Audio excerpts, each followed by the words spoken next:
Hello and welcome to Crunchy Stewardship. My name is Chrissy Rombach. And my name is Katie Fiola-Jones.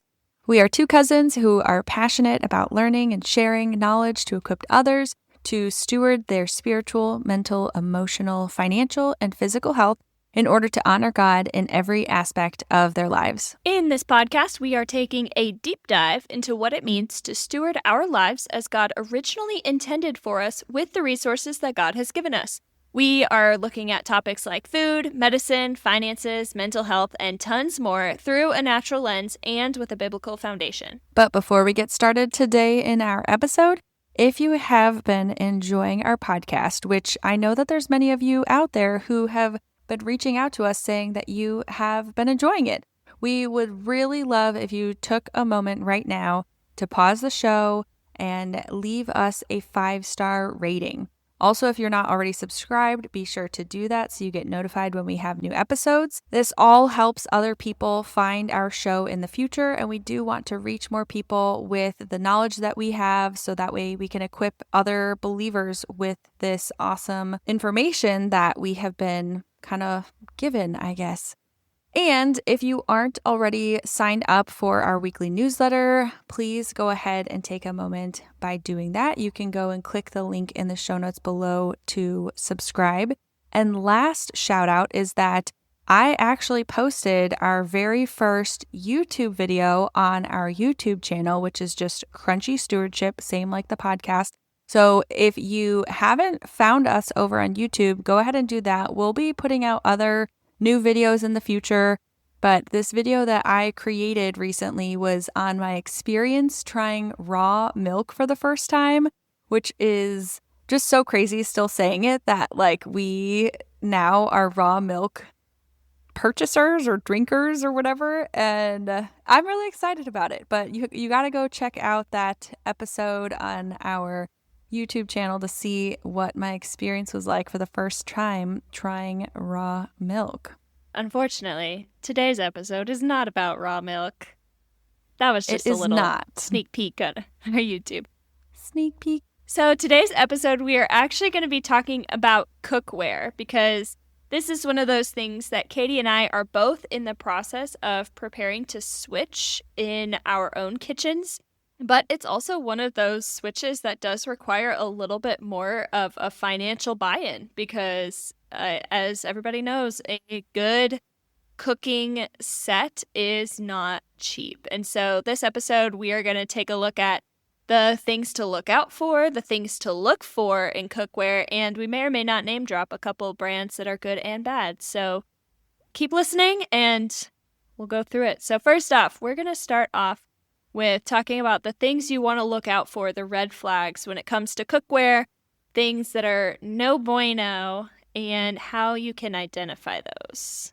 Yep. So the main thing that I have learned in the last handful of months, my journey with cookware actually started probably back in maybe January or so. I was kind of introduced to the idea that the pots and pans that we had in our home were probably very toxic and poisoning us, actually. And that was the first time I had ever heard about this, was probably on a podcast episode, or actually it may have been mentioned in a book I was reading at the time. And this was like a news flash to me. I had never heard this. I never considered that my pots and pans were bad.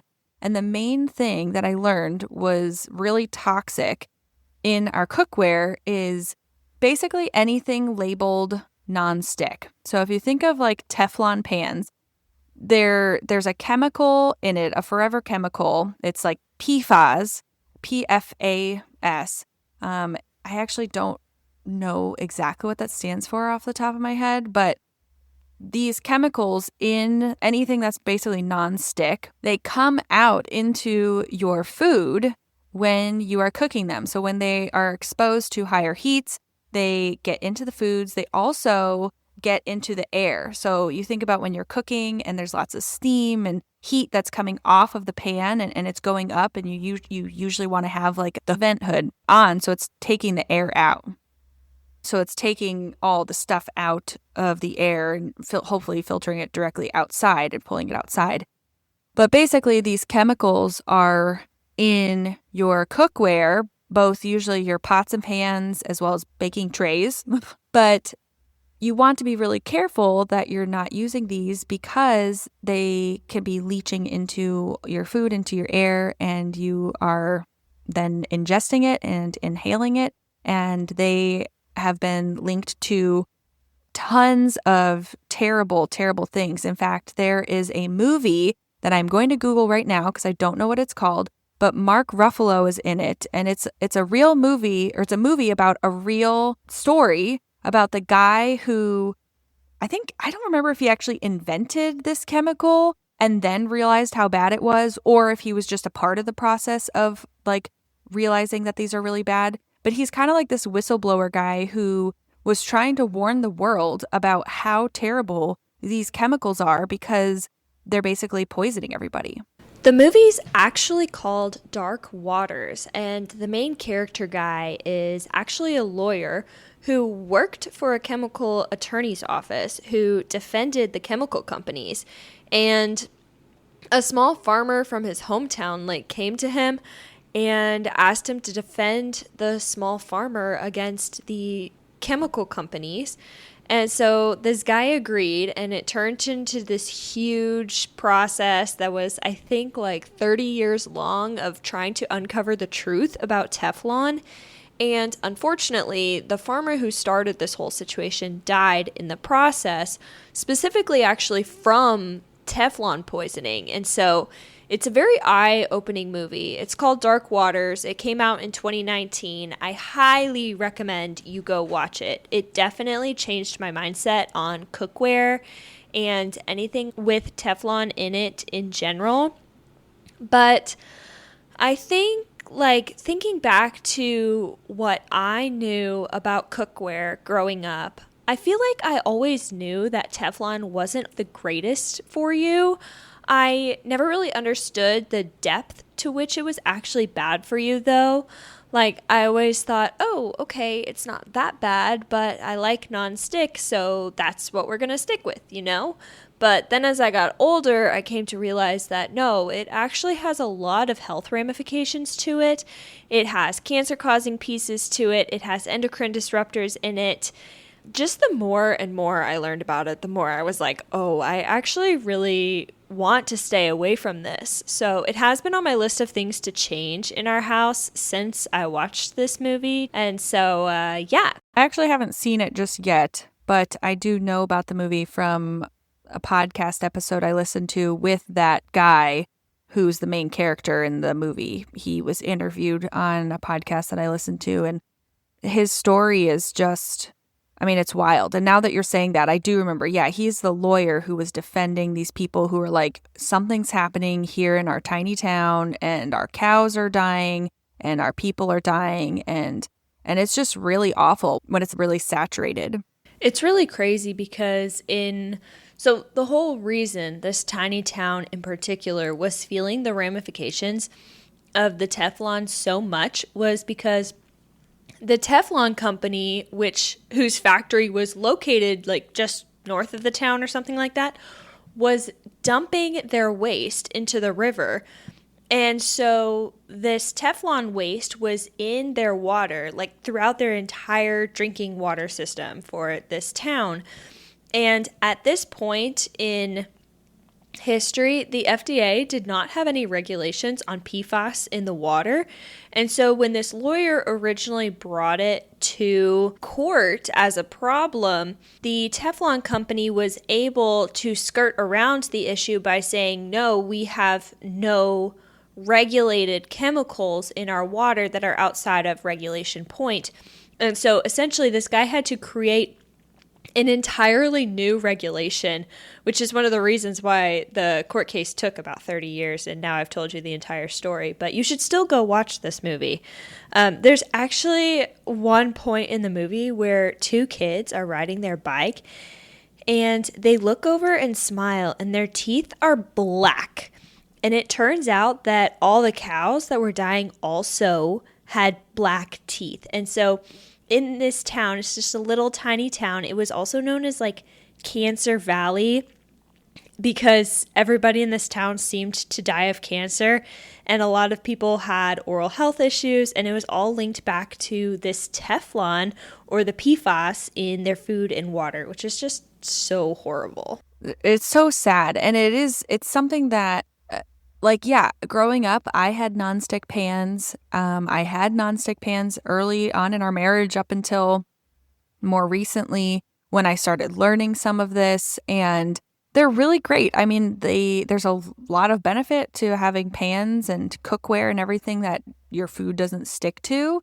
But what I learned is that anytime you see a product labeled as either nonstick or water resistant or anything like that, where it's like it repels stuff, so whether it's food or water or something, you know that it typically has one of these really bad chemicals in it. And so that's been really hard for me too, because a lot of materials and things for babies are considered like water resistant or stain resistant. And so a lot of these other products that we use in our households are also laden with these really bad things. And so it's really hard to kind of navigate the world of these toxic chemicals when they're pretty much everywhere nowadays, but especially important to get rid of them in your cooking products, because that's literally what you are putting directly into your body every single day, what you're cooking on. So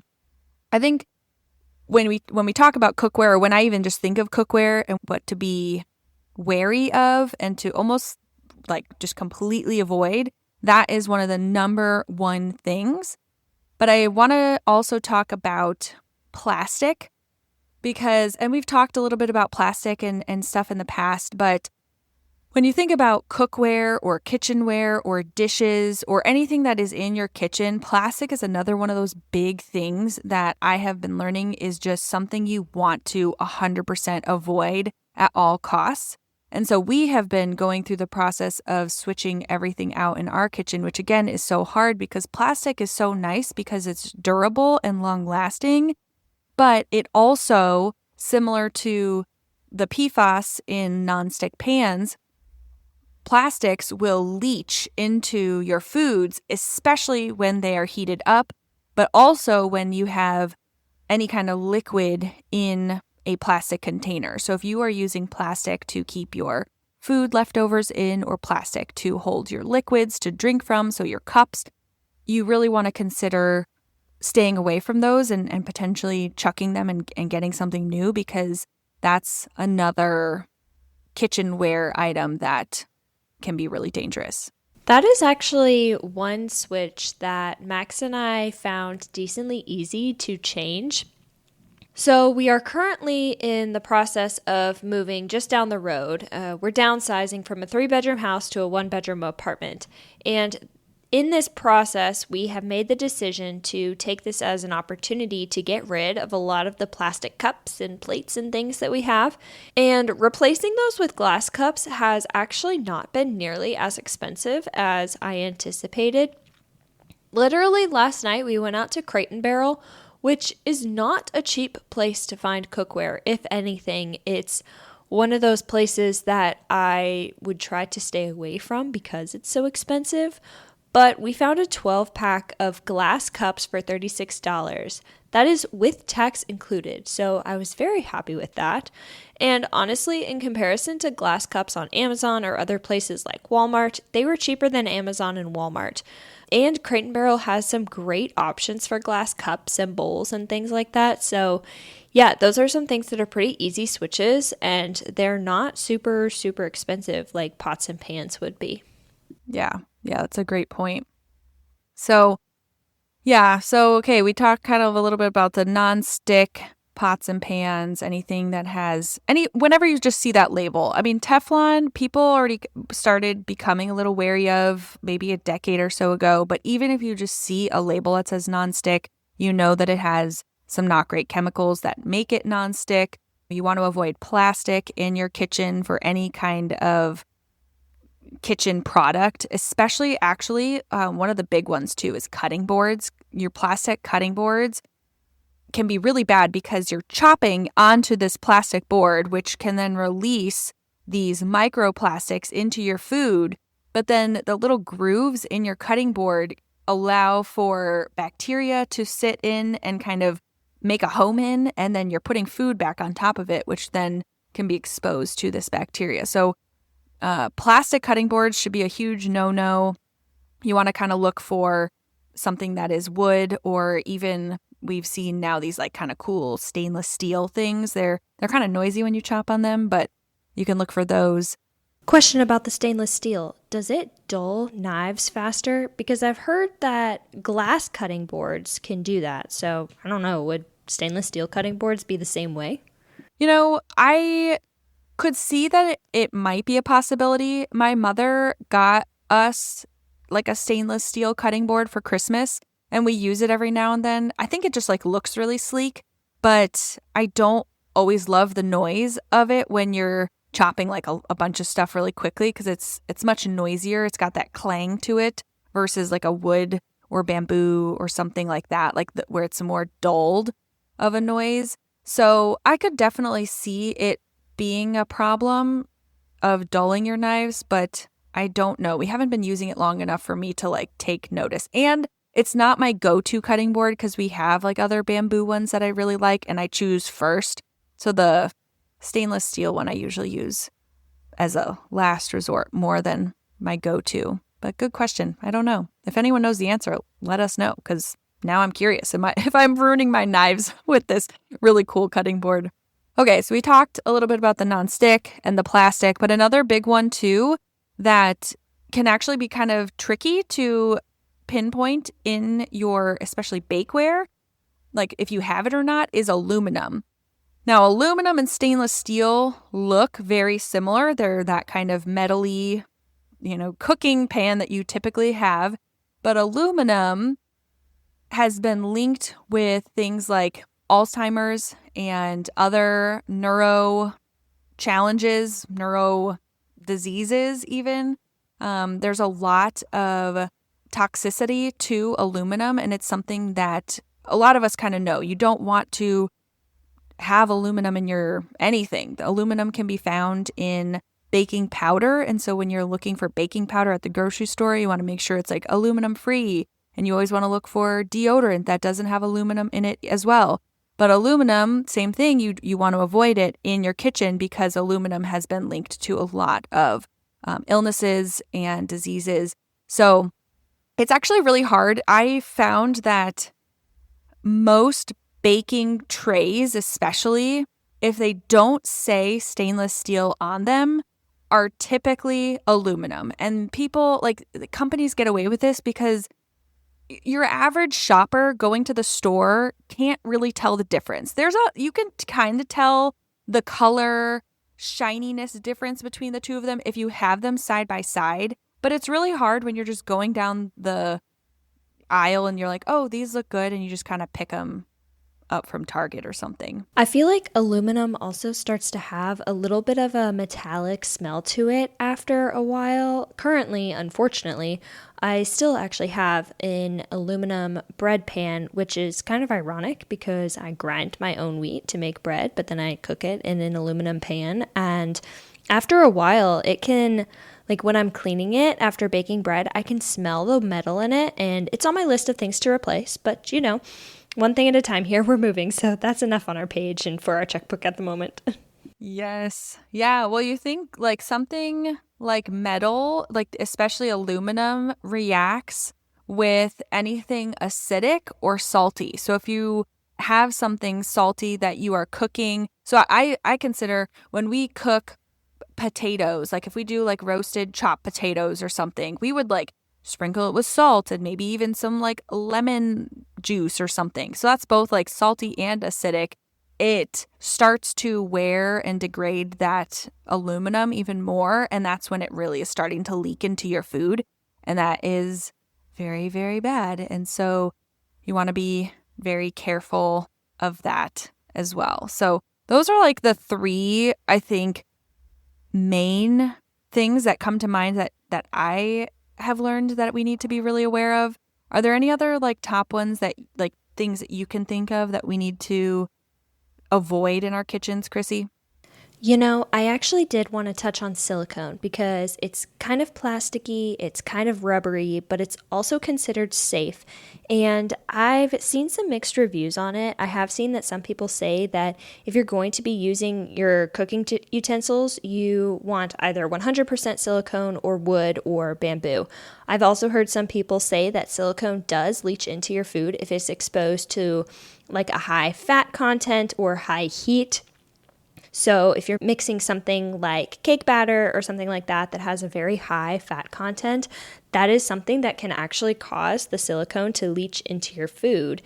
Have you also heard about that, Katie? So what I've learned about silicone, I kind of had to go backwards a little bit and really, I didn't even know what silicone was. I was like, is this a man-made product? Is it natural? So silicone is actually made from sand, but where you can get tripped up is, and you kind of hit the nail on the head. You mentioned 100% silicone, and that is really what you want to look for when you get anything silicone based, whether it's like a household product or a cooking product or anything for your baby, because there's tons of things that they make for kids that are silicone. And you want to make sure it's 100% silicone because then it's that more natural product. If it's not 100%, it can often be, there can be like plastic additives. And so you just want to be careful with what is in it if it's not 100% silicone. And so a lot of the cheap, like if you go to Target or Walmart and you just find like the $2 spatula that's silicone, most likely that also has toxins in it because it's probably not 100%. So you just want to be careful of that. So you're definitely right. Same thing, actually, Chrissy, I learned with stainless steel. You can actually advertise something as stainless steel even if it's not 100%. And there's like a certain percentage of it that you can have of other stuff. So in the case of cooking trays and stuff, what I learned is that it might not be 100% and it might have aluminum in it, actually. And so then it's like, well, if I'm trying to avoid aluminum, you just have to be really careful that it is 100% stainless steel, if that makes sense. Don't they also advertise like a percentage or a fraction on their stainless steel? Like if you're shopping for stainless steel, you can look for something like 1810 on it, and that can also kind of tell you how good it is or bad it is. Katie, I know you've done a little bit more research on that. Do you want to touch on that real quick? Yeah, so I guess we can kind of start diving into a little bit more of like, now, okay, if we kind of covered like all the things you want to be really careful about, but now let's get into the more specifics of when you're actually picking things out, what are the best materials and yeah, what should we be looking for? Because obviously we've kind of talked about stainless steel, so let's dive into that just a little bit more. As I mentioned, you want it to be 100%. I don't actually know exactly what this means, but I wrote it down from something that I was looking at. And so you want to double check the actual stainless steel grade because apparently there can be lower grades of stainless steel versus like higher grade, lower grade. I don't really understand it too much, but you do want to look for the higher quality, which is considered the 1810 stainless steel. And so I don't know if that's like what that fraction means. I don't know if it's like so many particles of something per 10. I don't even know. But that is what I found in a book. I wrote it down here. So that way, if that means something to you, or just when you're looking at the boxes of pans at your home goods store, that is what you want. It's known to be more like corrosion resistant and have longer durability. Honestly, as long as it is just stainless steel and isn't like it doesn't have any other like metal additives, I think that you're good. But it could just mean something lasts longer than something else. I just looked it up. Google is a beautiful thing. So apparently 1810 stainless steel means that it's made up of 18% chromium and 10% nickel, which means that it will be extremely durable to both rust and corrosion and is really high quality. There you go. Good. Way to go, Google. Well, Yeah, obviously, in general, when you're looking at products, like not all stainless steel is made the same, right? So that's kind of the moral of the story. But when you're looking for pots and pans, because you're like, okay, well, now I had to go and do all this crazy research to determine which pans have this 1810 and which ones are good performing and which ones aren't going to, degrade over time. But good news is that, again, people have done lots of research and there are some top brands that have really good reputations for being very long lasting, especially when they're well cared for. So some of the trusted brands that we have considered and some that we even actually have are the top one by far is All-Clad, and it's ALL-CLAD. You've probably seen All-Clad either maybe in your home, your parents' home, your grandma's home. You maybe have seen them in the store. It's a tried and true company when it comes to stainless steel. The other two that I came across that are also really good are called Made In. So that's two words, Made In. And then the other one is Calphalon. I've actually never said it out loud. I've only written it before, which is funny. I actually own one Calphalon pan, but these are the ones that are known to have like higher quality stainless steel. So if you're looking for some, those are what you should go with. You will notice though, when you are shopping for them, they are expensive. So just be aware of that. What other cooking things are you looking for, Chrissy, now that you're making your switch? Are there any specific materials or brands that you are going to look for to now replace your old stuff? Yes. So in addition to stainless steel, we're looking for stainless steel for like those pots specifically, for soups and mac and cheese, of course, because I've got to get my mac and cheese in there. Gotta love your mac and cheese. Yup. But then for our pans, because with our pans, we like to saute a bit more. And with the stainless steel, it's really hard to get the stainless steel to a non-stick point. It requires heating it up all the way and then cooling it off part of the way and then adding certain ingredients at a time. And you have to keep it at a specific temperature in order to maintain that non-stick point with the stainless steel. And honestly, that's a lot of work and I'm not very good at it, so I feel like it's really hard to master. And so for cooking things that are more like sauteing, like vegetables and chicken and eggs and things like that, we're actually looking at cast iron. And so we currently have one cast iron skillet and we love it. It's a Le Creuset brand and we use it for almost any like larger dish that we cook on the stove. We actually haven't had a grill in a very long time, and so we've cooked chicken in it quite frequently.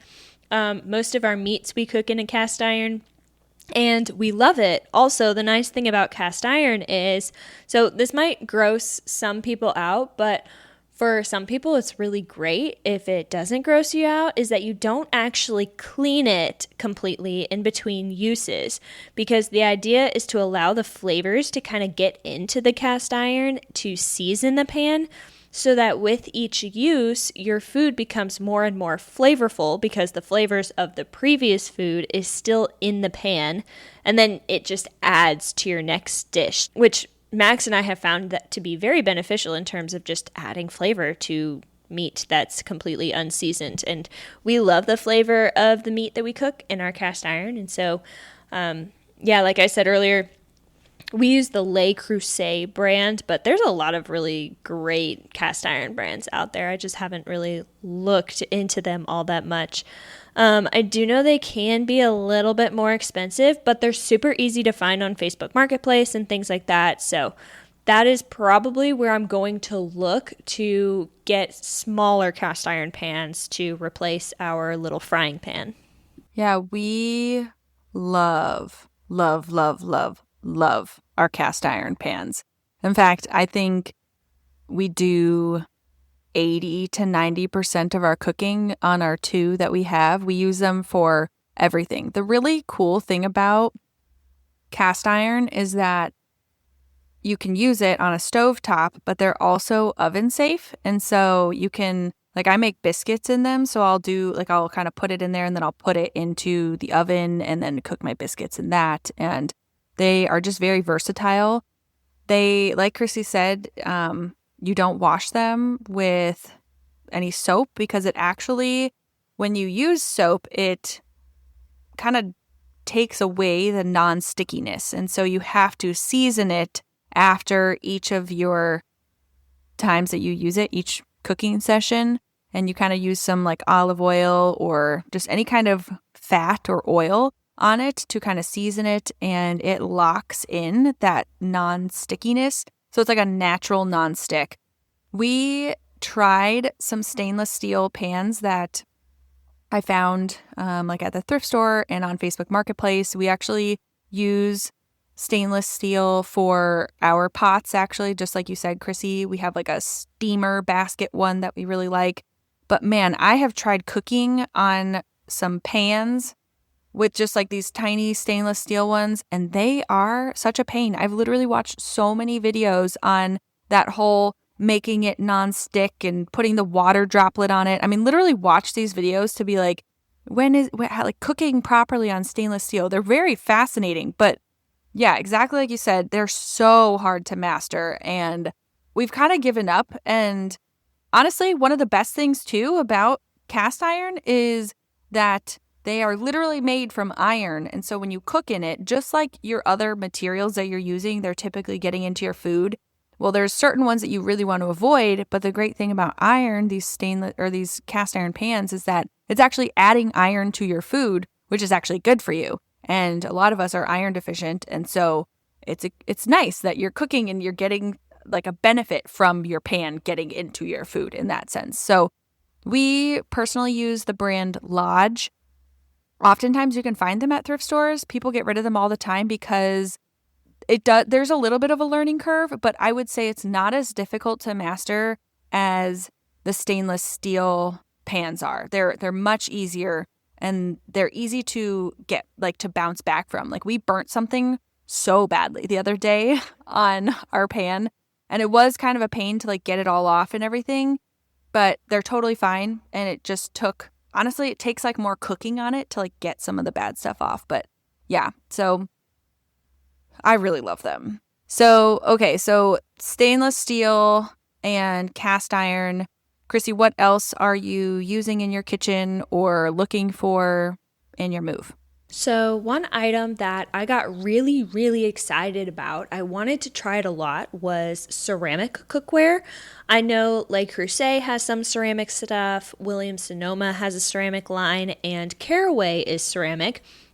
I think Green Pan also has a ceramic line. I was really, really excited about it because it claims to be non-toxic and non-stick. And at first I was hesitant, like, okay, how can something be non-stick and non-toxic at the same time? If you look at their websites, they look like they're very safe and they're durable and non-toxic and everything like that. But the more research that I've done on like non-filtered areas like Facebook, where people can just share their opinions and it's not going to be filtered by somebody who's making sure that everything on social media looks correct. For example, in our Facebook group, Crunchy Christian Mamas on a Budget, it's a place where people can share their opinions, and it's not going to be filtered by these large companies. They can't really go in and delete these comments because they're not in the Facebook group. And so these comments aren't deleted. And so every time I would look at these Google reviews for these ceramic pans and pots and things like that, all the Google reviews looked super good, that they were safe and non-stick at the same time. It was like the best of both worlds. But then when I went to Facebook groups and other areas that are not monitored by the company, that's where I started to learn, okay, maybe these are actually greenwashed a little bit, and they do actually have toxins that leach into your food. So the ceramic, specifically for Caraway, I believe, has an aluminum base that the ceramic is covering over top. And so if the ceramic cracks for any reason or gets scratched in any way, then you're immediately getting aluminum leaching into your food, which is exactly what we're trying to avoid here by getting non-toxic cookware. And ceramic historically is very safe to use. We have plates and bowls and things that are ceramic. And so they're really great to use and they're super safe. But also, like with cooking, ceramic is not completely unbreakable. And so if it breaks or if it cracks or scratches, then you're stuck with whatever's underneath getting into your food. Now, if the bottom layer is cast iron, then by all means, that's probably great. But I haven't found that yet. So, yeah, maybe something to create in a future business plan. Who knows? Ceramic itself is actually very safe and non-toxic, but just like you said, if it's a ceramic coated pan, the moment that it chips and whatever's underneath it is exposed, which oftentimes it is some kind of aluminum or other metal that is not good, then those pans are basically useless. And so yeah, same thing. We considered doing caraway, but my friend actually got caraway pans and hers chipped pretty quickly after she got them, like within a few months. And I was like, if I'm going to spend that much money on pans, I want to make sure that they're going to last long and that I don't have to be super delicate and gentle. Because like with my cast irons, they can take a beating and they are fine afterwards. But the caraway ones, I'm like, That was one of the things that I saw in the Facebook group chats that multiple people reported with the caraway pans was them chipping within 3 months. And that was really concerning to me. I'm not going to spend $500 on a new set of pots and pans only for it to last me 3 months. So, let's just touch on a few other materials that are good in the kitchen, and then we'll briefly just go over where we can, like how we can find these things for them, like in the most affordable way. Some of the other materials that are just kind of safe in general for any kind of cook stuff.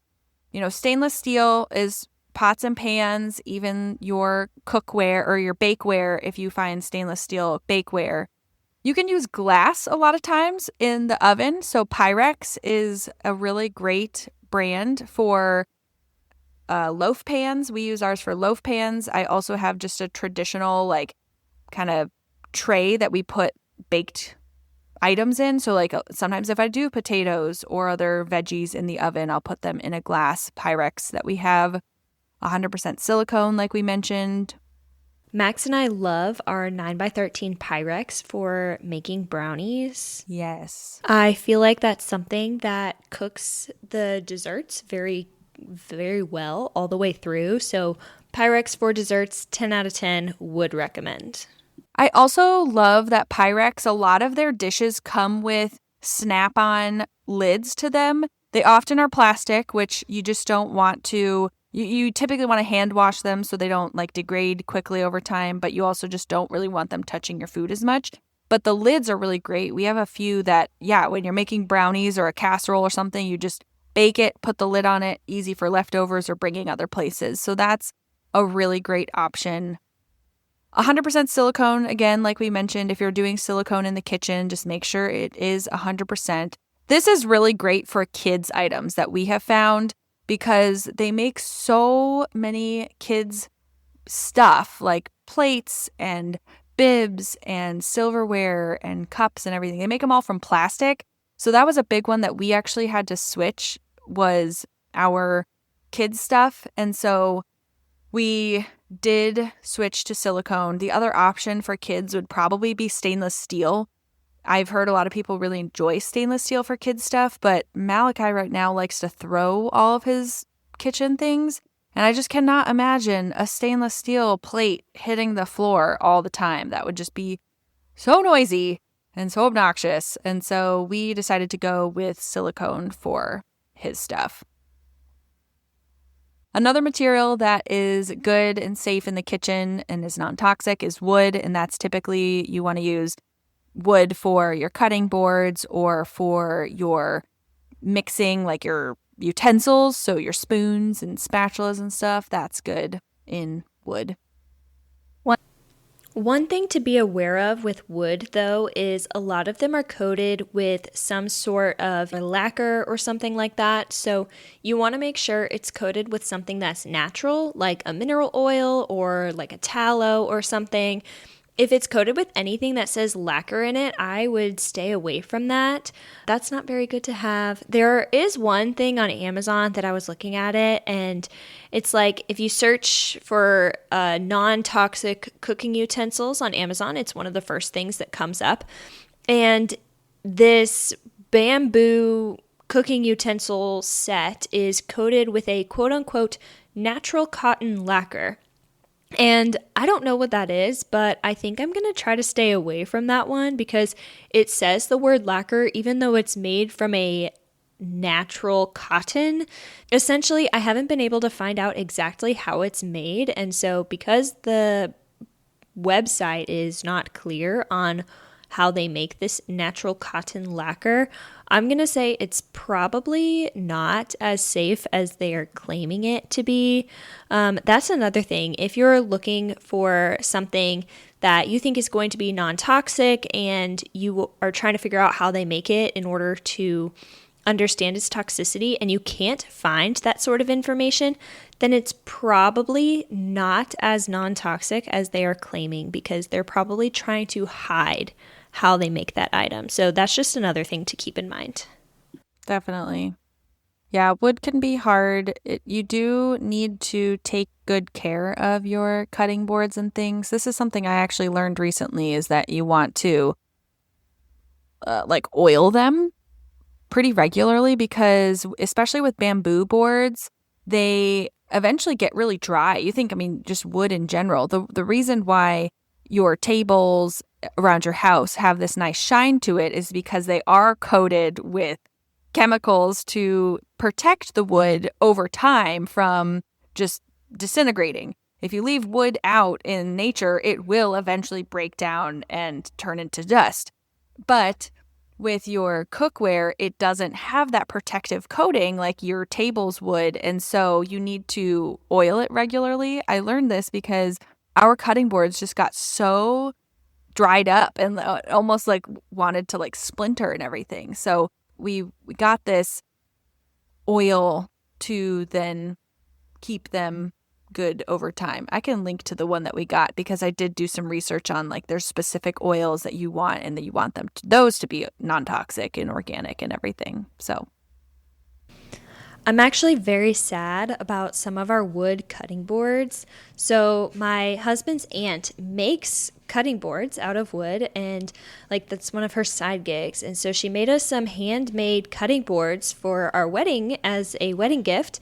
And at the beginning of our marriage, we were really, really good at taking care of them. We would rub them down with beeswax after using them, and it was really helpful in keeping them nice and moisturized so they didn't splinter or anything like that. But unfortunately, we had not been very good about that recently, and one of them splintered halfway down the cutting board, which made me so sad. There's just this giant crack now in the middle of it, and I'm thinking of ways that we could potentially fix it. Then I'm also thinking of non-toxic ways to fix it because I'm going to be cutting food on it, so wood glue is not ideal. But yeah, so definitely if you get some of those wooden utensils or wooden cutting boards, just make sure you keep them moisturized with some sort of mineral oil or beeswax or something else, tallow, that's good for them to keep them lasting longer so that you don't have to just continue buying cutting boards. So if you're going to do ceramic, look for 100%.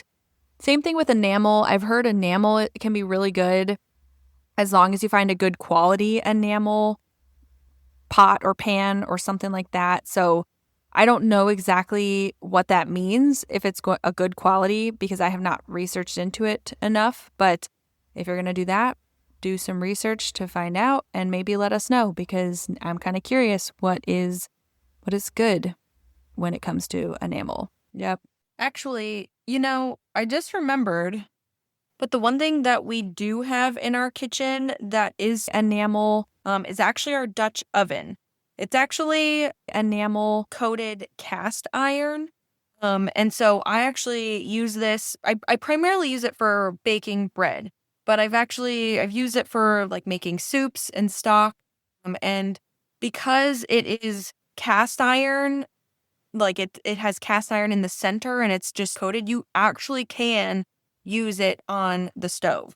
But you can put things in the oven with them. You can actually use them as like a baking vessel. So I've heard that it's a really great place to cook like a whole chicken. So if you're like trying to roast a whole chicken, you can put it into a Dutch oven. What brand is your Dutch oven? It is Sur La Table. Love Sur La Table. Yeah, I kind of inherited it / stole it from my mother-in-law. Shout out to Pam. Thank you very much. It was in her kitchen, and I was getting into baking sourdough bread many years ago, and you typically need a Dutch oven for that. And she had it and wasn't using it, and it was in the back of her pots and pans, and I was like, can I just borrow this for a little bit and see if I like it? And she's like, just take it. I think I've used it one time, and she got it like early in their marriage or something. So now it is mine. Thank you, Pam, very much for that. I love it. And we were trying to find it in all of our boxes in our storage right now, like our storage unit, because I don't have it at the moment. And we have not been able to find it in all of our boxes. And I'm really kind of bummed, but there's other ways to bake bread and to do other things. I just really enjoy my Dutch oven. It's just like kind of a bummer that I don't have it, but just gotta wait, gotta be patient. But let's jump into really quick before we end this episode. Where are you finding your pots and pans, Chrissy? Because as we've mentioned a few times, when you're looking for these types of things, they are going to last a long time if you invest in a good set of pots and pans and bakeware and spatulas and cutting boards and all the things. They're going to last a long time if you get the good quality stuff. But it's so expensive. What are you doing to make this more affordable? Is it just unavoidable that you have to just bite the bullet and buy something really expensive? What are your tips, Chrissy? So 2 things. First thing, don't buy it all at once. You can do 1 pot a month or 1 pan a month kind of thing, and then months later, boom, you've replaced your entire collection. And so I would recommend that strategy. If you're one of those people who's super hesitant about secondhand items, buy 1 pot a month. I know in the end that probably you end up spending a little bit more money if you buy each pot or pan individually instead of just one huge collection. But that is one way that you could get them slowly but surely over time. A second method is you could just save money. You know, if you plan for it, you save for it. Dropping $500 on a very high quality cookware set is not a bad financial decision. You just have to plan for it and create space in your budget in order to do that. The method that Max and I are doing is Facebook Marketplace because we don't really mind secondhand items, especially with cookware. I'm like, you can wash it and it's good. So Facebook Marketplace for sure, probably thrift stores also. Although I have to find some good thrift stores because there are not many good ones near me. But thrift stores definitely have some good options. Grandma's Kitchen, i.e. your own grandmother who maybe doesn't use her cast iron or stainless steel anymore. Grandmas are always a great place to get hand-me-down cookware, especially if she doesn't use it anymore. So see if you can get any of your cookware off of your grandparents or your parents, because I'm sure parents and grandparents just love giving their old stuff to their grandkids and their kids in general. So those are some places that I would recommend. What about you, Katie? Well, yeah, one of my favorite things is to buy things secondhand. I love Facebook Marketplace, and I actually will set up little notifications on Facebook Marketplace for certain items that I'm looking for, such as like all-clad stainless steel pots and pans. So we did buy a handful of them from Facebook Marketplace. The other thing that I recommend checking out if you are really wanting to invest in the kind of more expensive, high-quality items, such as all-clad, is to look into their factory seconds. A lot of companies offer what are called factory seconds, and it's kind of exactly what it sounds like. It's anything that came out of their factory and didn't make kind of the top quality checks for being sold to customers at traditional prices. So these are their products that might have some scratches or dents or discolorations, or the branding like logo on the pot or pan is not centered, or basically, they're just not 100% perfect, but they're still 100% usable. But what that means for you and I is that they sell them at lower prices.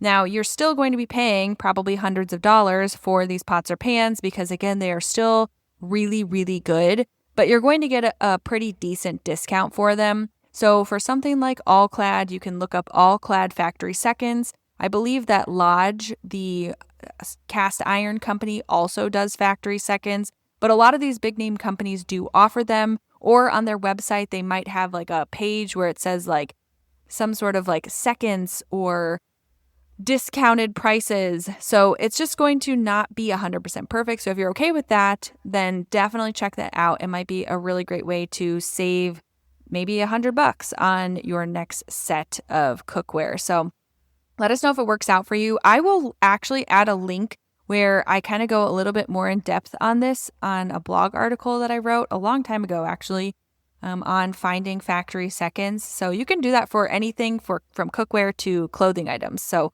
definitely look for those kinds of deals. Do you have anything else you want to add, Chrissy, before we sign off today? Nope. Should I? No. No? Unless you want to give us some words of wisdom. Words of wisdom. Make sure you buy boxes when you're moving, even if you're just moving 10 minutes down the road. Just going back and forth, back and forth, back and forth, it's really annoying. Just buy boxes. Don't be cheap. It's not wise.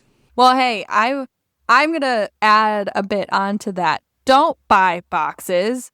You should go find them used. Actually, I talk about this in a YouTube video about our move. We just moved also across country, and we did not actually buy a single box, but we had probably 100 or so boxes because we posted on our Facebook page asking for boxes from our friends and family, and we also just looked on Facebook Marketplace. People get rid of boxes for free all the time, Chrissy. So no excuses. You know, one of my patients tried to pawn 15 bins off on me, but then it flooded and her son was unable to get the bins from her house because her street flooded literally the day before I was supposed to move. So I almost had 15 free bins, but then I didn't. So that's unfortunate. Maybe another time. Next move. Good words of wisdom. All right, why don't you sign us off? Thank you guys for tuning in to our conversation today about cookware and good and bad things to look out for with cookware. Make sure you subscribe and join us over on our Facebook group, Crunchy Christian Mamas on a Budget, where we will be continuing this conversation. We would love to hear from you and hear what resonated with you, what kind of cookware works best for you, and what doesn't. And we will see you next time. Until then, this is Chrissy. And this is Katie. And thanks for listening to Crunchy Stewardship. Bye.